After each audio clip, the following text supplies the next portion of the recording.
जी बिस्मिल्लाहिर्रहमानिर्रहीम। जी dear students, आज का जो टॉपिक है उसका नाम है ऑपरेटर्स। ऑपरेटर्स कह लें या स्पेशली हम इस लेक्चर में अर्थमेटिक ऑपरेटर्स को एड्रेस करेंगे। Arithmetic operators are used to perform arithmetic operations on data. Arithmetic operators ऐसे ऑपरेटर होते हैं जो अर्थमेटिक डाटा अपने परफॉर्म करने के लिए इस्तेमाल होते हैं, अर्थमेटिक ऑपरेशन डाटा पे परफॉर्म करने के लिए इस्तेमाल होते हैं। अर्थमेटिक ऑपरेशन से मुराद है आपके हिसाबी मामलात, जिसमें आप जमा, तफरीक, ज़रब, तकसीम और ये इसमें एक चीज़ नहीं आ गई मॉडुलस, ये कर सकते हैं। तो ये इनका काम तो सारा रूटीन वाइज ही चलेगा। प्लस प्लस करेगा, माइनस माइनस करेगा, मल्टीप्लिकेशन का ज़रब का काम होगा, डिवीजन का तकसीम कर देगा। मॉडुलस का काम थोड़ा सा डिफरेंट है। वो डिफरेंट कैसे है जी, ये मैं आपको बताता हूँ। इसमें थोड़ा सा अब हम करते हैं जी। फ़र्ज़ करें हमने एक एक्सेल फाइल कोई भी उठा लेते हैं, इसमें मैं आपको बताता हूँ, क्लियर हो जाएगा। डिवीजन ऑपरेटर में हम करते हैं 5 मल्टीप्लाई बाय 2, तो इक्वल टू हमारा आंसर जो आता है 5 मल्टीप्लाई बाय 2 मल्टीप्लाई बाय 2, तो इक्वल आ जाएगा हमारे जनाब किसके, 5 को 2 पर तकसीम करें तो जवाब आ जाएगा 2। ये तो हमारी होगी डिवीजन, और जो बाकी बच जाएगा वो बच जाएगा 1। ये हो गया हमारा मॉडुलस, सही है जी। या इसे आप कह लें रिमाइंडर, इसे आप रिमाइंडर ऑपरेटर भी कह सकते हैं, ठीक है। इसका थोड़ा सा स्टाइल भी मुख्तलिफ होगा। हाँ जी, अगर 5 को 2 पे तकसीम किया जाए, 5 को 2 पे डिवाइड किया जाए, उनकी डिवीजन की जाए तो जवाब आएगा 2। अगर मॉडुलस उसका मालूम करना हो तो जवाब आएगा हमारे पास 1। अब ये इस्तेमाल कहाँ होगा? फर्ज करें हमारे पास कुछ ऐसा सीन बन जाता है जिसमें हम एक एक्सप्रेशन में ये मालूम करना चाहते हैं ये इवन है या ओड है, तो उसमें हम मॉडुलस ऑपरेटर लगाएंगे, ठीक है। इसके अभी आपको थोड़ा सा कर देता हूँ जी मजीद सिलसिला। डेवलपर ऑन करते हैं जी, कंट्रोल एन से हमने नई फाइल बना ली। इंक्लूड फोनियो डॉट एच और इंक्लूड stdio डॉट एच, ठीक है जी। मेन देखें इंट ए बी, सही है जी, और print F enter the value of ए,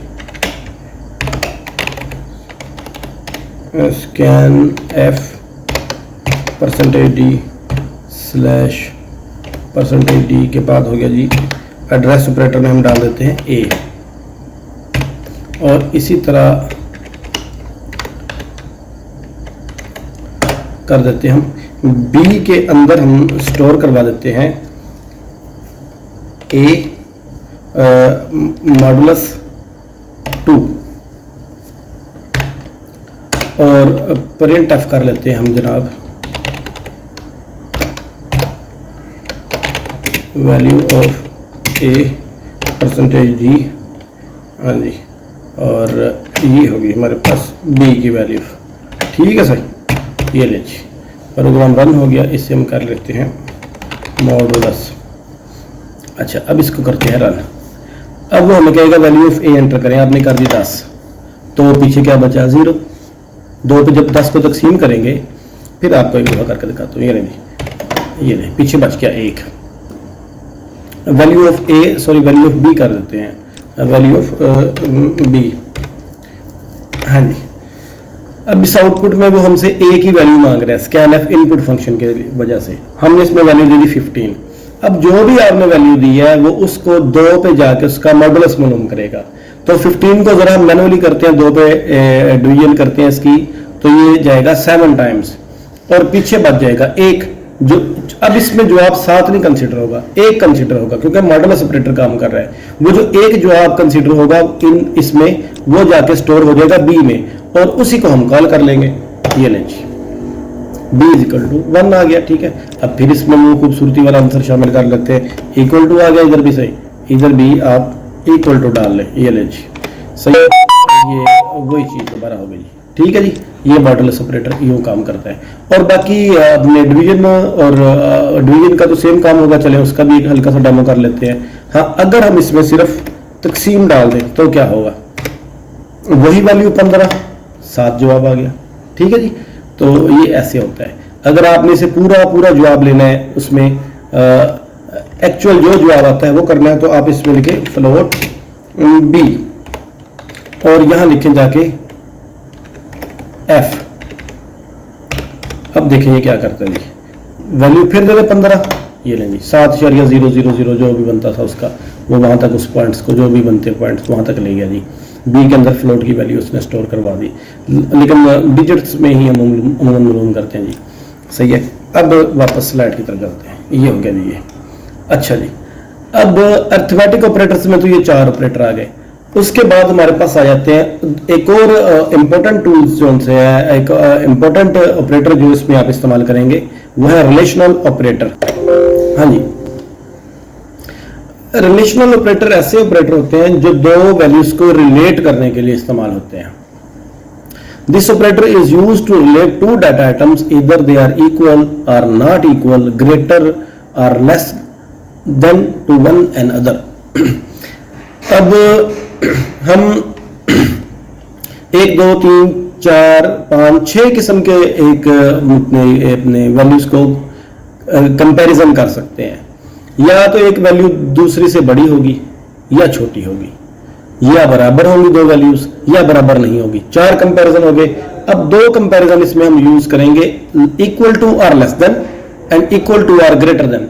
क्या, फर्ज करें हम कुछ ऐसा सेटअप भी कर लेते हैं जिसमें हम मालूम ये करते हैं कि फर्ज करें दो वैल्यूज अगर ए बी से बड़ा है या बराबर है, यानी हम अब आपको एग्जांपल इसकी देता हूं। मैं ये कहता हूं कि 1 से लेकर 5 तक आप गिनती गिने, तो मैंने ये नहीं कहा कि 5 बीच में शामिल नहीं है। तो आपका जो आंसर है वो रहना चाहिए लेस देन और इक्वल टू 5। जो आपकी काउंटिंग है वो लेस देन और इक्वल टू 5 रहनी चाहिए। सही है। अगर मैं कहूंगा कि 5 से पहले पहले गिनती गिने, सही है, तो आपकी वैल्यू लेस देन 5 रहनी चाहिए। फर्ज करें एक ऑपरेटर है लेस देन, तो वो काम करेगा 1 2 3 4 5। अब वही मैं कहता हूं लेस देन और इक्वल टू 5, तो वो काम करेगा 5 तक, या लेस देन और इक्वल टू, यानी 2 ऑपरेटर्स को इसमें कंबाइन किया गया है। और इसमें ये इक्वल टू साइन वो साइन नहीं है जो यूज होता है, ये एक डिफरेंट साइन है जी। सही है। अब इसमें 2 मैंने डेफिनेशन और डाल दिया, जरा उस पर तवज्जो कीजिएगा, बाइनरी ऑपरेटर्स और यूनिरी ऑपरेटर। अब इन सारों में एक चीज आप नोट कीजिएगा, अर्थमेटिक ऑपरेटर की तरफ आ जाते हैं। क्या आपने कभी भी अपने एक्सपीरियंस में ये देखा है कि प्लस ए लिखा हुआ हो, प्लस ए, सही है जी, ये लें जी प्लस ए, ये आपके पास कभी कोई वैल्यू नहीं लिखी होगी। माइनस ए लिखा हो, मल्टीप्लाई बाय ए लिखा हो, डिवीजन बाय ए लिखा हो। चलिए फर्ज करें मैं आपको कहता हूं एक क्वेश्चन करें, आप करें 2 तकसीम, 2 को तकसीम करें। आप पूछेंगे किसके साथ, मैं कह रहा हूं 5 को तकसीम करें, आप पूछेंगे किसके साथ। चले मैं कहता हूं आप 5 को ज़रब दे दें, आप कहेंगे सर किसके साथ। मैं आपसे ये कहता हूं कि आप 10 में से माइनस कर दें, आप कहेंगे क्या। तो ये सारे ऑपरेटर्स हैं, इनको 2 डाटा आइटम्स चाहिए होती हैं। अब देखें ना अपने नेक्स्ट स्लाइड में जाकर देखें तो the operators that needs 2 data items are called binary operators. ऐसे ऑपरेटर जिन्हें 2 डाटा आइटम चाहिए हो वो बाइनरी ऑपरेटर कहलाते हैं। और the operators that needs only 1 data item are called unary operator. सही है। तो वो बाइनरी ऐसे ऑपरेटर जिन्हें 2 डाटा आइटम चाहिए हो उन्हें हम कहते हैं बाइनरी ऑपरेटर, और जिन्हें 1 डाटा आइटम चाहिए हो उसे हम कहते हैं यूनरी ऑपरेटर। तो हमारे पास अर्थमेटिक ऑपरेटर तमाम के तमाम बाइनरी है, लेकिन एक यूनरी है, और इसके अलावा भी 2 और यूनरी है, वो जैसे जैसे आएंगे मैं आपको बताता जाऊंगा। अच्छा, रिलेशनल ऑपरेटर में भी एक चीज होती है, ये एक वैल्यू रिटर्न करते हैं, वो ट्रू या फॉल्स की शक्ल में होती है, और फिर उस वैल्यू की बेसिस पे हम कोई ना कोई डिसीजन मेकिंग करते हैं।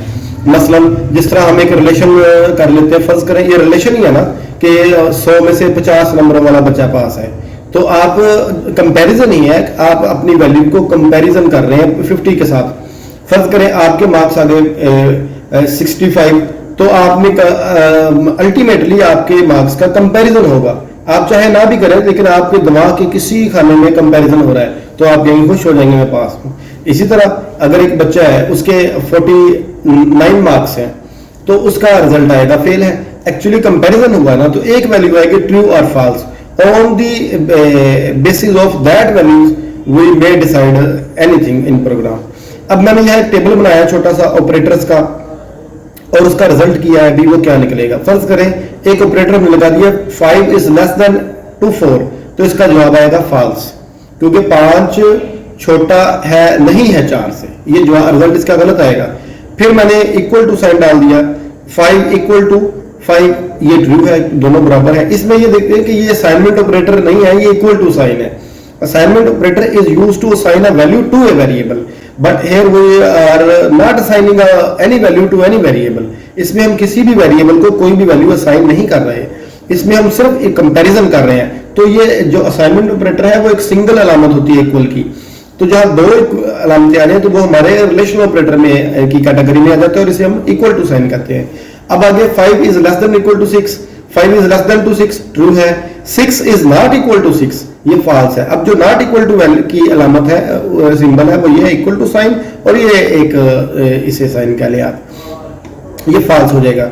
फिर है 5 is less than or equal to 5, 5 is less than or equal to 5। अब देखें मैंने प्रोनाउंसिएशन कैसे किया, 5 is less than or equal to 5, 5 से छोटा है या बराबर है, इसका जवाब ट्रू आएगा। वो ऐसे कि ये जो दो हो रही है ना, इक्वल टू और लेस देन, इन दोनों ऑपरेटर में से किसी भी एक ऑपरेटर की वैल्यू दुरुस्त होना जरूरी है। अगर 5 छोटा है 5 से तो ठीक है, ये गलत हो गया, 5 छोटा नहीं है 5 के, लेकिन इक्वल टू तो है ना, तो ये ट्रू हो जाएगा। 5 इज इक्वल टू और ग्रेटर देन 5, तो 5 बराबर है या बड़ा है 5 से, बड़ा तो नहीं है, इक्वल है, तो इसका जवाब भी ट्रू आ जाएगा। तो इसमें हमने अरिथमेटिक ऑपरेटर्स देखे और रिलेशनल ऑपरेटर देखे। अगला हमारा जो है वो बड़ा जबरदस्त टॉपिक है, वो हमारा है logical operators. Logical operators actually electronic circuits में इस्तेमाल होते हैं। ये 3 ऑपरेटर्स हैं पूरी दुनिया में। जब जितनी भी थ्रू आउट आपकी स्टडी रहेगी, इसमें आप 3 ऑपरेटर्स पढ़ेंगे, एंड, आर, नॉट। इनको आप हिफज कर लें, हजम कर लें, जैसे मर्जी कर लें, और यहां मैं इनका पोस्टमार्टम करने वाला हूं जस्ट 1 मिनट के अंदर। जब आप बड़ी क्लासेस में जाएंगे, आप ग्रेजुएशन से आगे निकल जाएंगे, या आप स्पेसिफिकली इलेक्ट्रॉनिक्स पढ़ेंगे, तो उसमें आप इन्हीं 3 कई अमेंडमेंट्स पढ़नी शुरू कर देंगे, एंड, आर, नॉट की, क्योंकि नैंड और नॉर और इस तरह का कुछ मेरे दिन में अब नहीं आ रहा। अब हमारा पोस्टमार्टम शुरू होता है आपसे जी। 3 ऑपरेटर है जी, and, or, not. This operator is used to solve logical problems of the program. ये प्रोग्राम के लॉजिकल प्रॉब्लम्स हल करने के काम आते हैं। अब मैं आपको ये बता दूंगा लॉजिकल प्रॉब्लम क्या है जी। पहले ऑपरेटर्स देख लें क्या है। एंड ऑपरेटर क्या काम करता है, ये 2 वैल्यूज के ऊपर लगता है, ये बाइनरी ऑपरेटर है, ठीक है, ये ध्यान में रखें। एंड ऑपरेटर एक बाइनरी ऑपरेटर है क्योंकि ये 2 डाटा आइटम्स के साथ काम करता है। It applies on 2 values, if both values are true it returns answer as true. अगर वो दोनों वैल्यूज आपकी दुरुस्त हुई तो आपका जवाब दुरुस्त होगा। सर फर्ज करें आप कहते हैं अपने किसी दोस्त को, अगर कल मेरे पास बाइक हुई और उसमें पेट्रोल हुआ तो हम घूमने के लिए चलेंगे। अब पहली कंडीशन में क्या है, बाइक हुई और उसमें पेट्रोल भी हुआ, तो अब आपके पास बाइक तो है लेकिन उसमें पेट्रोल नहीं है, आप घूमने के लिए नहीं जा सकते क्योंकि आपकी कोई भी कंडीशन गलत हो गई है। जस्ट लाइक दैट अगर और ऑपरेटर में क्या होता है, ये 2 वैल्यूज के ऊपर लगता है। अगर आपकी एक वैल्यू भी दुरुस्त हो जाए तो आपका आंसर दुरुस्त होता है, आपकी कंडीशन जो सी है वो ट्रू कंसिडर की जाती है। कैसे, आप कहते हैं अपने दोस्त को कि अगर मेरे पास बाइक हुई और उसमें पेट्रोल भी हुआ तो चलेंगे। अब आपके पास बाइक है लेकिन उसमें पेट्रोल नहीं हुआ, आप फिर भी चलेंगे क्योंकि आपने और कंडीशन में कहा है कि अगर आप मेरे पास बाइक हुई और उसमें पेट्रोल भी हुआ तो और ऑपरेटर क्या काम करता है, ये इस अपने राइट साइड पे और लेफ्ट साइड पे जो 2 वैल्यूज हैं उनमें से एक भी दुरुस्त हुई तो जो आपको दुरुस्त कंसीडर करता है।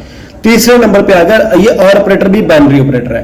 तीसरे नंबर पे अगर नॉट ऑपरेटर, नॉट ऑपरेटर एक यूनरी ऑपरेटर है, ये किसी भी चीज की वैल्यू को इन्वर्ट करने का काम आता है। इसका मेन मकसद आपको बताता हूं होता क्या है। इलेक्ट्रॉनिक्स में कोई पॉजिटिव वायर है, आपने उसे नेगेटिव में कन्वर्ट करना है तो आप उसके आगे नॉट लगा देते हैं, ऑपरेटर लगा देते हैं, ठीक है जी। वो उसका जो असर है वो उल्ट हो जाता है। किसी भी आपके कोई एक्सप्रेशन है उसको आपने ट्रू है तो फॉल्स करना है तो उसके साथ आप ये नॉट ऑपरेटर लगा दें, ये सिंपली वैल्यू को उल्टने के काम आता है। ये ऑपरेटर हमारा मुकम्मल हो गया। लॉजिकल ऑपरेटर्स, इतनी सी बात थी। फिर दोबारा देख ले, एंड ऑपरेटर्स दो डाटा टाइम के साथ लगता है, अगर दोनों में से एक भी गलत हो जाए जवाब गलत आ जाता है, यानी दोनों दुरुस्त होनी जरूरी है। और ऑपरेटर दो वैल्यूज के साथ, ये भी दो डाटा टाइम के साथ लगता है, दोनों में से एक भी दुरुस्त हो जाए तो आपका जवाब दुरुस्त हो जाता है। नॉट ऑपरेटर क्या काम करता है? नॉट ऑपरेटर एक सिंगल वैल्यू के ऊपर लगता है, ये यूनरी ऑपरेटर है, ये किसी भी this is used to invert the value if true then it converts into false and vice versa. तो ये क्या काम करता है कि ये किसी भी वैल्यूज को इन्वर्ट करने के काम आता है। अगर आपकी वैल्यू ट्रू है, आपने उसके साथ नॉट ऑपरेटर लगा दिया तो ये इन्वर्ट होकर से फॉल्स कर देगा। ये टेबल देख ले, मजीद आपको ये सारा इसमें क्लियर हो जाएगा। फर्ज करें ए और बी हमारे पास दो वैल्यूज हैं, दो हमारे पास वेरिएबल्स हैं, ए की वैल्यू अगर ट्रू, ये मैंने दो वेरिएबल्स के साथ ये 4 ट्रू और फॉल्स मैंने बनाए हैं, यानी 4 कंपैरिजन बनाए हैं। ये जहन में रखें, अगर एक वैल्यू होगी तो उसके सिर्फ 2 कंपैरिजन हो सकते हैं, या वो ट्रू होगी या वो ऐड होगा उसके साथ लगेगा या आर लगेगा जी, ठीक है।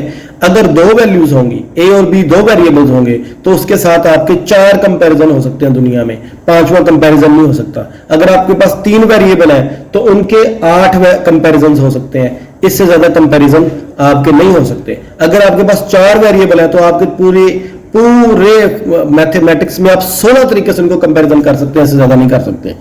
चलिए अब देखते हैं, उस लंबी चौड़ी डिटेल को छोड़े, आप सिर्फ टेबल को देखिए। हमारा टॉपिक लॉजिकल एक्सप्रेशंस नहीं है, हम ऑपरेटर देख रहे हैं थोड़े से बस।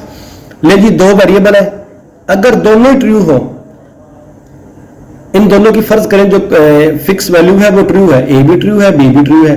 अब हम लगाते हैं ए एंड बी, तो जो अल्टीमेटली आंसर होगा वो ट्रू होगा। फर्ज करें आपके पास बाइक भी थी और आपके पास पेट्रोल भी था, आप लोग घूमने जा रहे हैं, ठीक है। तो अब ए और बी में मैंने ये कंडीशन लगाई थी, तो कोई भी एक वैल्यू दुरुस्त होगी तो जवाब दुरुस्त हो जाएगा, तो ए और बी दोनों ही दुरुस्त है, जवाब दुरुस्त होगा। नॉट में मैंने क्या लगाया था? नॉट में मैंने ये लगाया था कि ये किसी भी, ये सिंगल ऑपरेटर है और यूनरी ऑपरेटर है और किसी एक डाटा टाइम के साथ लगता है, तो मैंने ए के साथ नॉट लगा दिया। तो ए के साथ अगर मैंने नॉट लगा दिया तो ये ए की वैल्यू क्या थी? ट्रू थी, ये इसको कर देगा जनाब यारी फॉल्स कर देगा, ठीक है जी।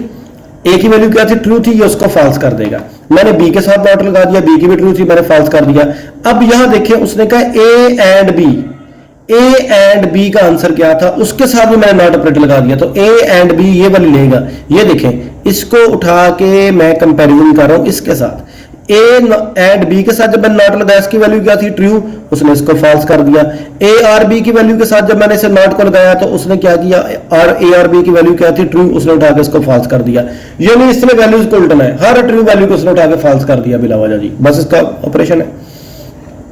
अब दूसरे हम कंपैरिजन की तरफ आ जाते हैं। फर्ज करें हमारे पास ए ट्रू है बी फॉल्स है, तो A and B ultimately false आएगा, क्योंकि ए एंड बी की शर्त है कि दोनों साइड दुरुस्त हो।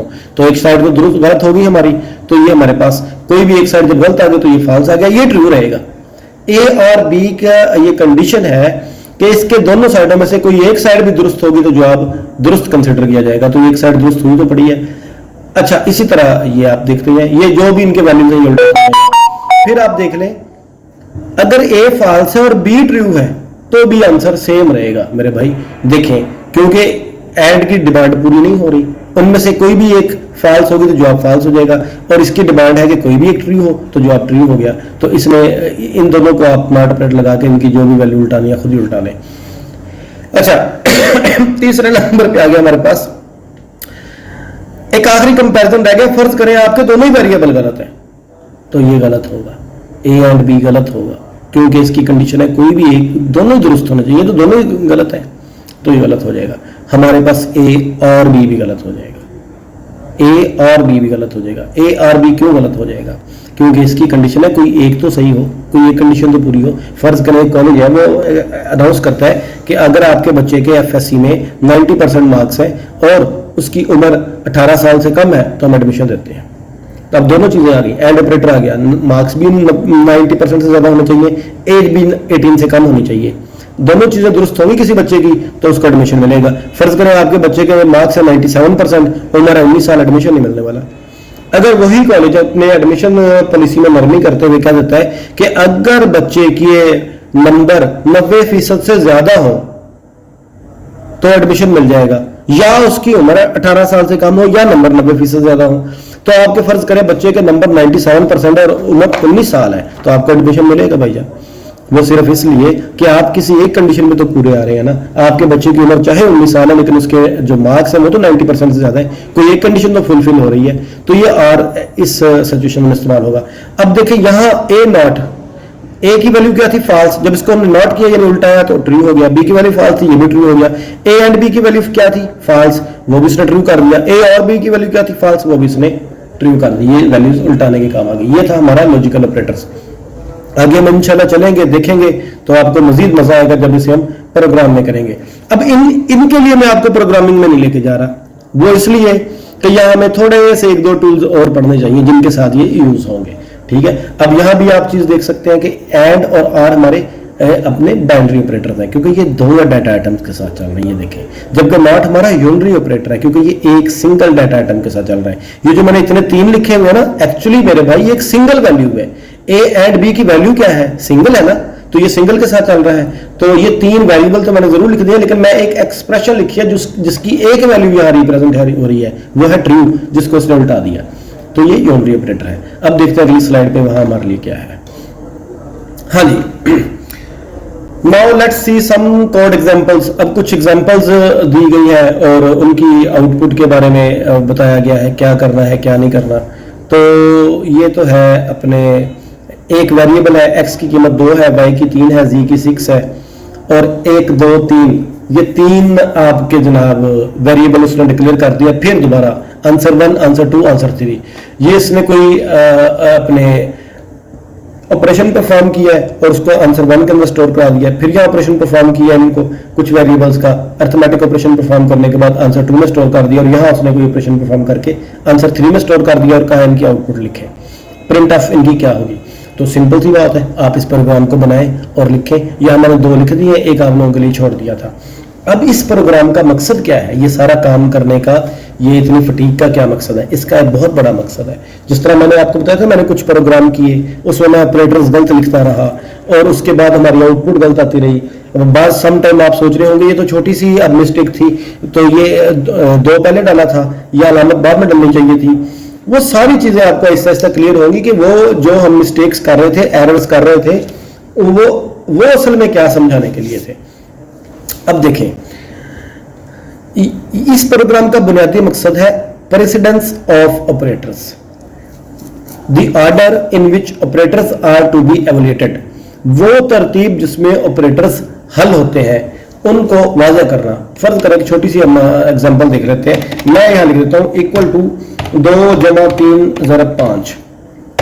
इसका जवाब आ गया 17। वो कैसे आया, उसने 3 ज़रब 5 पहले 15 कर लिया, उस 15 के बाद इसमें बीच में 2 ऐड किया तो उसने जवाब निकाल दिया 17। चलो मैं इसका जवाब यूं निकाल लूं, अगर 2 जमा 3 5, 5 ज़रब 5 25 तो नहीं निकलेगा।